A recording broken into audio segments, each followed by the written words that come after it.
everybody, welcome to the NDIS Bulletin for Wednesday the 26th of March 2025. Now it's been about a week since I've actually done a bulletin, so for everyone who's worried about where I'm at, don't worry, I'm alive and well, I'm safe. It's just that there's been not really much to talk about in terms of the markets, and I didn't really want to make a video for the sake of making one.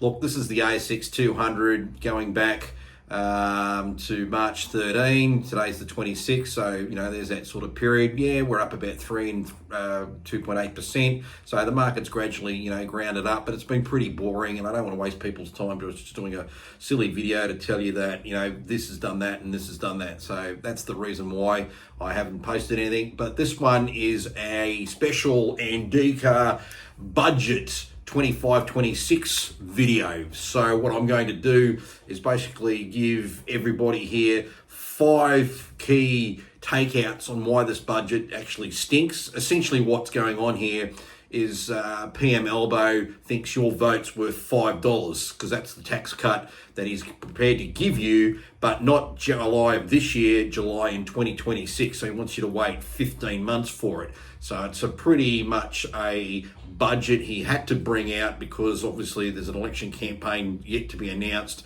and of course all this is going to get changed and come out with it. So let's go in right now and look at the first reason. First things first, we're going to have a persistent budget deficit and rising debt. So this is in the budget papers. So we're now looking at a deficit of $42.1 billion. That's around about 1.5% of our GDP. And with the net debt moving to around $620 billion. Now, this is going to get worse and worse and worse because if you've read or looked at what's called the Intergovernment Report that came out in 2023, it actually forecast, this is all the data's there, actually forecast way back then that we would have deficits, as we just have now. This is deficit 1. We're going to have 40 years of deficits. So think about that. For the next 40 years, based on how the Labor government has been running things with their programs, what they're baking in, all that, we are going to be in deficit for 40 years. I hope people realise that. That has massive ramifications down the track. Now let's just go quickly here on some trajectory numbers here, and we'll just go through a few, sort of baselines and that. So let's go just 10 years out from where we are now.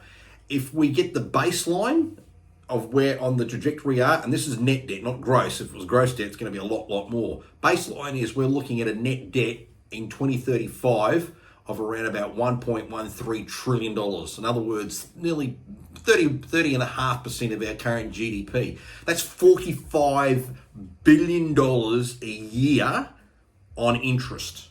Think about that. Currently, the NDIS today is costing $44 billion. So in other words, in 10 years' time, and we're on that trajectory, and this is a baseline. This isn't a optimistic line or a pessimistic line. If we're really pessimistic about things in the next 10 years, we're talking of a net debt position of $1.5 trillion. Let that sink in. Go out now to 2040. Baseline goes to $1.43 trillion. Pessimistic, we're talking over $2 trillion. And if we go to 2045, so 20 years from now, we're talking a baseline, that's if things go according to plan based on the budget, of $1.73 trillion. That's nuts. Now, it's in percentages of GDP, it's only about 28% because you're also assuming in that 20 years our gross domestic product within our country is also going up. But that's also going to represent around about $69 billion in interest alone. Worst case scenario, pessimistic on track, you're looking at $2.73 trillion. That's 52.5% of the country's entire GDP, or $136 billion in interest. That's the path we're on now, people. Be under no illusion, it's not good. This is where we are. So keep that in mind. This budget does nothing to address that. All right, item number 2. So we've got cost of living pressures here. So inflation right now, 25 to 26, they're talking around about 3%. Did you realise since Albanese's been Prime Minister, inflation is up 15.1% cumulative. So from his May 22 election till today's date, average across the board inflation is 15.1%. So you can see how that's really, really hurt. Electricity costs are actually up 20% since 2022, and that's on average between 3 to 5% annually, and that's figures from AEMO.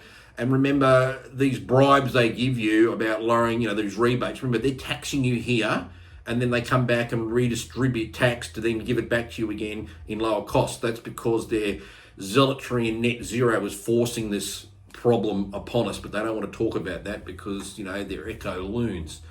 So we look at some future trajectories in terms of where things are going, and living costs, particularly on the electricity side of things, they're looking really, really bad. And this is just across the nation. So you can read some of the data there, but in 10 years' time on a baseline, electricity could be at least on average $2,500 across the country, and there's no obviously rebates. Go to 2040, 3,300, and 2045, 44%. That's just crazy. And if you go on pessimistic aspects, it's not going to work. It's just not going to work. And further, the inflationary side of things, who knows what inflation is going to be in 10, 15, 20 years time.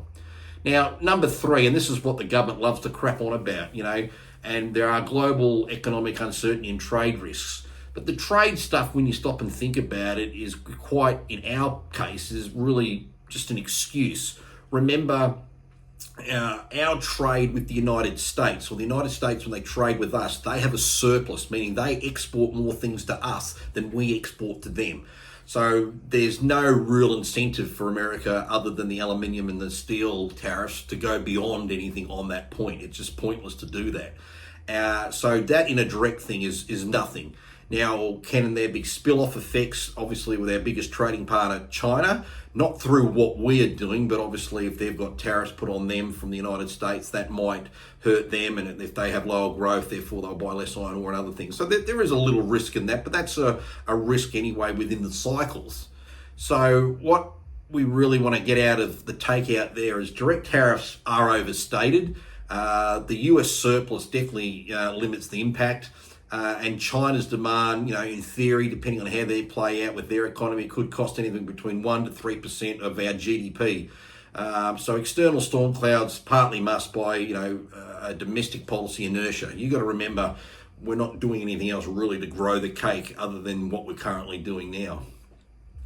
Item 4, and this is really a big one, and we've really got to focus on this, is the healthcare system, particularly the NDIS strain. So the NDIS is $47.2 billion in the 25-26 budget. It's the third largest item. It tops defence at $46.8 billion and grows basically unsustainably around 9.2% annually.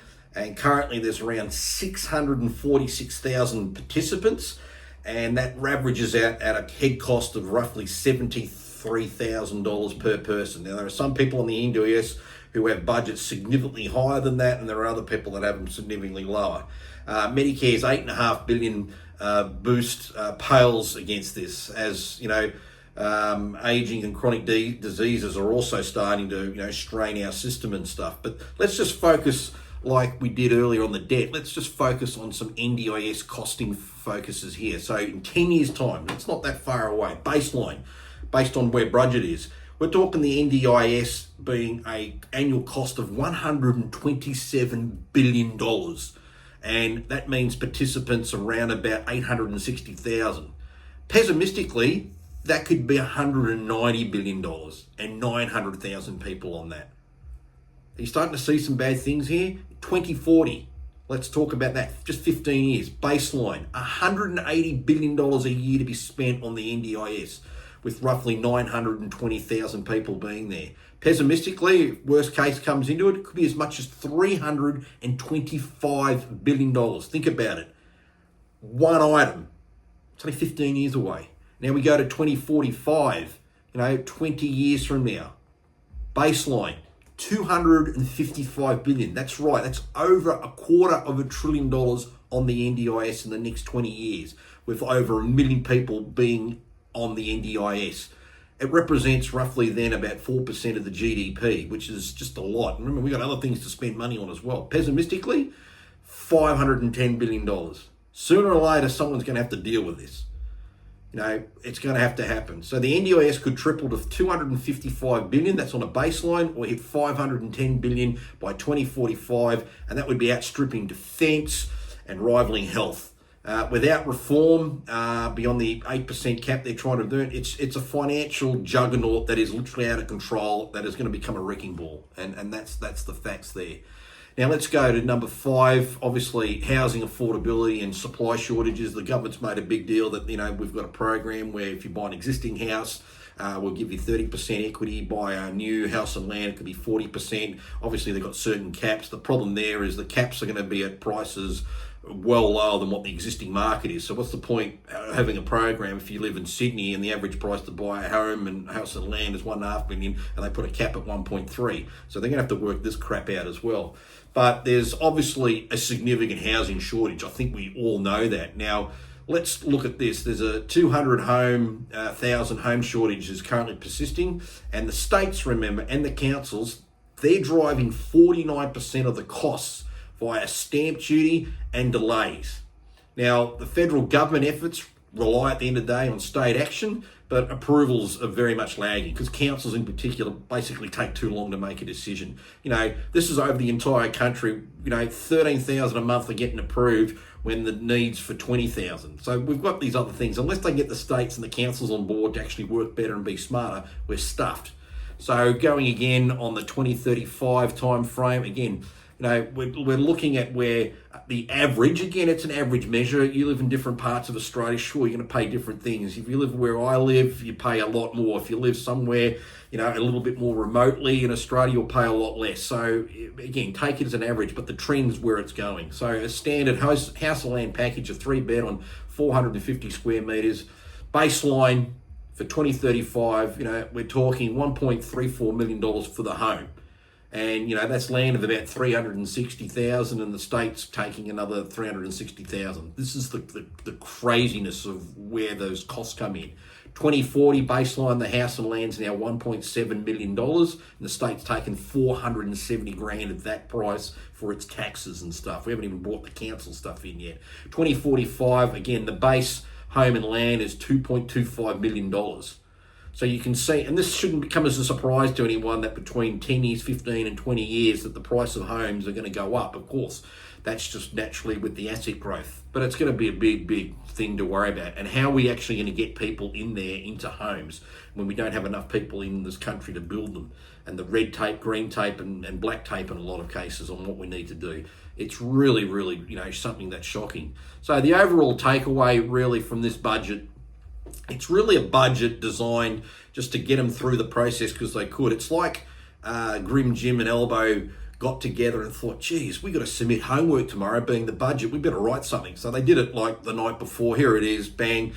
We've got a compliant media somewhere that's really going to push the $5 tax return or benefit you're going to get. I mean, that is so disgusting. You stop and think about it. $5 is what they are saying. Of course, it's modest. Oh, but you've got to take that into account with everything else. It's $5. And worse, they're going to wait until July 2026 to give it to you. I mean, if you really want to know something that's just absolutely crazy, why then are we, or the government, proposing to pay or spend $16 billion of the $42 billion that we're in the hole to reduce people's HECS debt?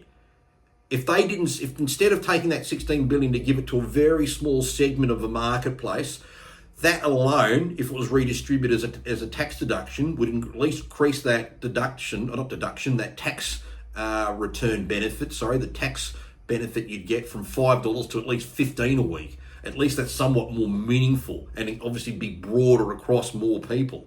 But no, we're not interested in doing that.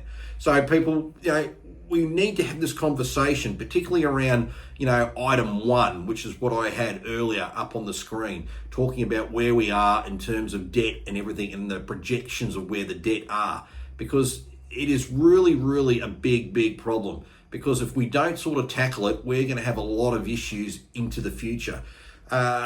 Countries, particularly if we're on the pessimistic side, what's going to happen to our dollar? We're currently 63 cents. If we start to be known as a country that is constantly racking up deficits, and the intergovernmental report says we are, then theoretically that should put more pressure on our dollar to fall. And the only way we're going to then get our dollar to actually go up and be worth something will be what? Offering higher interest rates. Could you imagine right now if the interest rates where we are now actually go up a whole % over the same time frame, if not even higher? What that'll do to people? You know, there are people right now struggling, really, really struggling. And we've got a Labor government that just does not care on that bit. They're so dogma on what they want to do. If they were serious about wanting to improve things, they would just absolutely tomorrow get rid of net zero, because that is all net zero stands for: a zero standard of living, zero growth. It's just a joke. It's a recipe to put us backwards and that sort of stuff. But no, they've got ideology coming out of their ears on this sort of stuff where, oh no, we've got to do this. We must make sure our economy runs solely on solar power and wind. You know, we're worried about what the weather will be in the future, so we design now a new energy system that's basically wholly hostage to what the weather is. I mean, it's insane. But you've got to look at where the debts are. Mightn't be to you now, but right now there is roughly, I've been reading, at least 3 million Australians are that close to homelessness. There are Australians who go to food bank every week so they can at least try and get 3 squares for their family. We got a lot of problems here, a lot of problems. But no, let's do things that aren't in anyone's interest other than it's fashionable for a very small segment to do things like, let's give a big tax cut, or no, wipe some debt off student hexes, because that's where we want to help people. Why? If you go to uni and you did a decent degree, say engineering or mathematics or commerce or law or something, you'll get a good job and you'll pay your debt, no problem. Problem is, we have people that were incentivized literally to go to uni and do bullshit degrees because they don't mean anything. But we want to help them versus everybody else. That's my point. Miss our priorities. Anyway, that's just my summary on the budget. Remember, he's essentially saying to you, $5 for your vote. I mean, he's essentially saying to everyone in Australia, you can imagine different things. And the type of things he's trying to get away with is like saying, imagine this, you can actually pick up dog shit from the clean end. That's something to think about, because you know you can't do it. Anyway, I'll be back on the bulletin when we get some decent market data and some stories to talk about. Until then, hope you enjoyed my very quick, 17 minutes rant on the budget. Got some comments, please write them below. If you like the video, please make sure you do. And don't worry, I am around. Like I said, I only like to make some content when it's worth doing. But until then, see you later.